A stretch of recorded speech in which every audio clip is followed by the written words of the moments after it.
Welcome to Possible Cafe。佢哋係一班智障人士。萬錦市新開嘅呢間港式餐廳 Possible Cafe 有星洲炒米，亦有各式各樣嘅港式飲品，由廚師助理、烘焙助理去到侍應，全部都係智障人士。今年25歲嘅 Caleb 近期開始學沖奶茶，沖咗冇耐已經廣受客人好評。因為啲人叫我潮男仔，係啊，叫佢茶王男仔，特登過嚟揾佢飲佢整嘅奶茶嘅咁樣。係好開心，因為只要有信心，乜都可以做得好。佢每朝翻嚟咧，佢就知道首先要執好翻個地方啦，跟住佢就好交問我今日要整幾多煲茶，跟住佢就會自己幫我手自動。咁我哋就按住唔同學生嘅唔同需要同能力咧，去配合佢哋。佢哋嘅能力咧，其實佢哋係好好咧，佢哋好肯去學嘅。咁但係佢哋可能咧，有時候咧，佢哋最需要嘅咧，就係多一啲時間同埋一啲機會俾佢哋。本身係資深廚師嘅孔凡佩，亦都特登嚟到教呢班後生仔煮餸。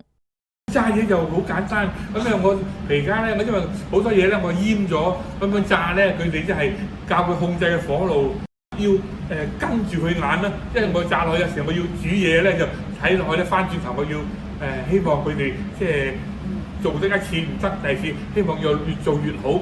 希望我即係教到佢哋能夠即係有個吸收知識喺度，自己能夠支持自己。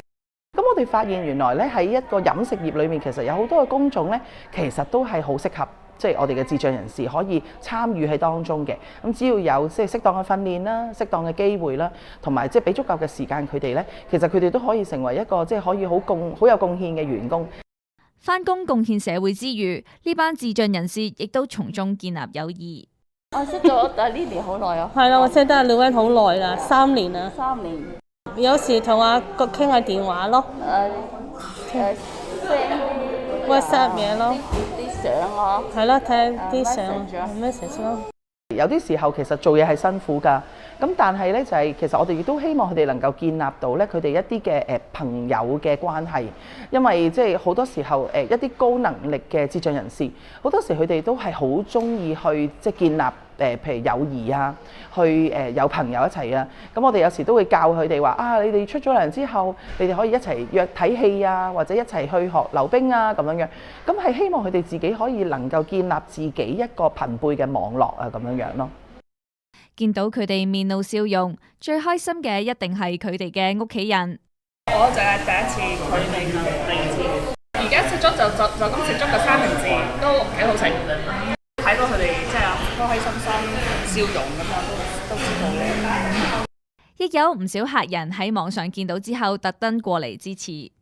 我係睇網上面咧 Instagram 咧，佢哋有宣傳啊，有訪問，所以我知道呢度。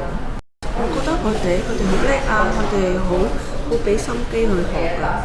因為每一個行入嚟嘅客人咧，其實佢哋係一個小助手去幫我哋一齊做訓練。